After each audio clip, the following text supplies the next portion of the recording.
بسم اللہ الرحمن الرحیم۔ اللہ کے نام سے شروع جو بڑا مہربان نہایت رحم والا ہے۔ السلام علیکم دوستو، کائنات اسلام میں خوش آمدید۔ حضرت علی کے کارنامے۔ عہد ساز اور انقلاب آفرین شخصیات نے ہر دور میں انسانی سوچ کے دھارے بدلے، مزاج و کردار کو نئی سمت پر گامزن اور گرفتار و نگاہ کو نئے زاویوں سے روشناس کیا۔ کئی انقلابی شخصیات ایسے بھی ہوتی ہیں جن کے کارنامے نہ صرف اپنے زمانے بلکہ آنے والی صدیوں کو بھی متاثر کرتے ہیں، اور لوگ نسل در نسل ان کی انمول اور انقلاب آفرین تعلیمات کی روشنی میں اپنے حال اور مستقبل کا فیصلہ کرتے ہیں۔ ایسے ہی ایک انقلابی شخصیت جو اخلاق کریمانہ و اقوال حکیمانہ بلند مسلسل ہمت و شجاعت، علم و تقویٰ، کردار و عمل، تدبر و اسلامی سیاست، ایثار و تواضع، استقامت و عقل و قناعت و سادگی جیسے عمدہ اوصاف سے موزوں ہے دنیا، جنہیں حیدر و صفدر، فاتح خیبر، شیر خدا، سید الاولیاء، امام الاولیاء، محرر ثقافت، تاجدار شجاعت، امام المشارق والمغارب، خلیفہ چہارم، امیر المومنین حضرت سیدنا علی المرتضیٰ کرم اللہ تعالیٰ وجہہ کریم کے نام سے جانتی ہے۔ آپ کے چند انقلابی کارنامے منعقد کیجیے۔ نمبر 1، باب المدینۃ العلم۔ آپ رضی اللہ تعالیٰ عنہ کو بارگاہ رسالت سے باب العلم کا دروازہ کا لقب عطا ہوا۔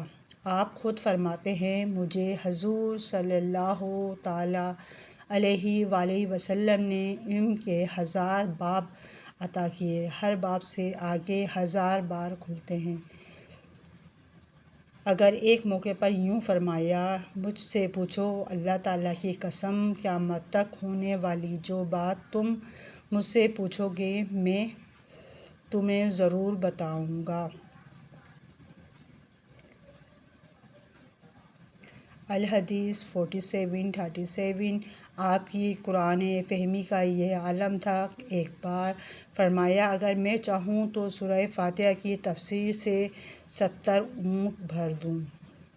نمبر 2، شجاعت و بہادری۔ ہجرت کی رات، جبکہ چاروں طرف کفار تلواریں لیے کھڑے تھے، آپ رضی اللہ تعالیٰ عنہ نبی کریم صلی اللہ تعالیٰ علیہ وآلہ وسلم کے بستر پر سوئے۔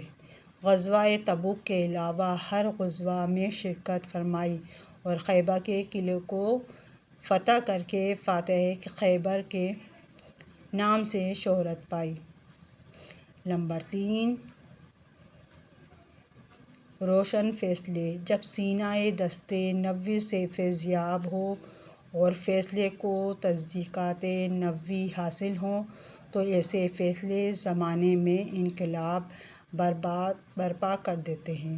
آپ رضی اللہ تعالیٰ عنہ کے فیصلوں کو خود حضور نبی کریم صلی اللہ تعالیٰ علیہ وآلہ وسلم نے پسند فرمایا۔ مقدمہ کتنا ہی پیچیدہ کیوں نہ ہوتا، آپ چند لمحوں میں اس کا بہترین فیصلہ یا کرتے۔ الغرض آپ کے فیصلے اسلامی عدالت کے لیے انقلابی حیثیت رکھتے ہیں۔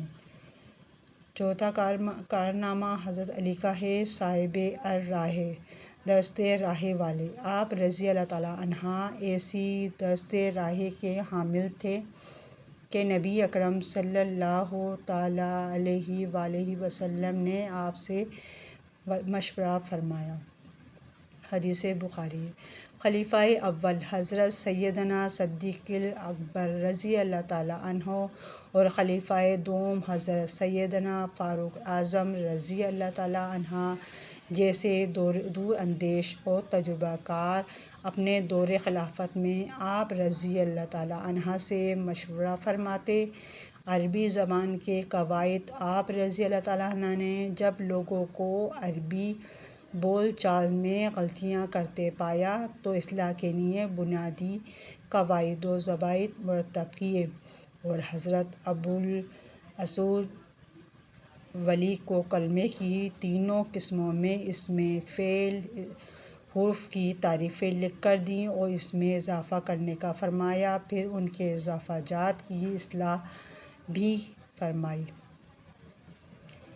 حضرت علی کا چھٹا کارنامہ ہے باب المدینہ علم۔ رضی اللہ تعالیٰ عنہ نے اس میدان میں بھی تاریخ رقم فرمائی، پیش آنے والے نئے مسائل کو پل بھر میں حل فرما دیتے۔ کثیر صحابہ کرام علیہ رضوان فقہی مسائل میں آپ کی طرف رجوع کرتے۔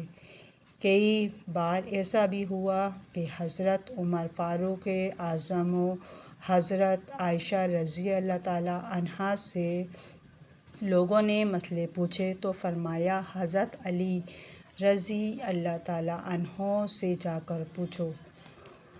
اور ساتواں کارنامہ ہے خارجیوں کا قلعہ کما۔ اسلام دشمن خارجیوں کا سب سے پہلے آپ رضی اللہ تعالیٰ عنہ ہی نے قلعہ کما فرما کر مسلمانوں کو ان کے فتنے سے محفوظ و مامون کیا۔ اور نمبر 8 ہے ہجری میں سن کا آغاز۔ عہد فاروقی میں آپ رضی اللہ عنہ ہی کے مشورے پر عمل کرتے ہوئے اسلامی سن کا آغاز ہجرت مدینہ سے کیا گیا۔ اور 9واں کارنامہ ہے امور فائع عامہ، عوامی بھلائی کے کام۔ آپ رضی اللہ تعالیٰ عنہ نے اپنے دور خلافت میں مسلمانوں کی خیر خواہی کے لیے حقوق عامہ کی حفاظت کا بھی اہتمام فرمایا، جیسا کہ شارع عام کو گندگی سے بچانے کے لیے بیت الخلاء اور نالیوں کو شارع عام سے دور بنانے کا حکم فرمایا، انسانی جانوں کے تحفظ کے لیے قانون بنایا کہ اگر کسی کے کنواں کھودنے یا بانس وغیرہ گاڑنے کی صورت میں انسانی جان تلف ہوئی تو ضمانت ادا کرنا ہوگا۔ دوستو، اگر آپ کو یہ ویڈیو اچھی لگی ہے تو میرے چینل کو سبسکرائب ضرور کریں۔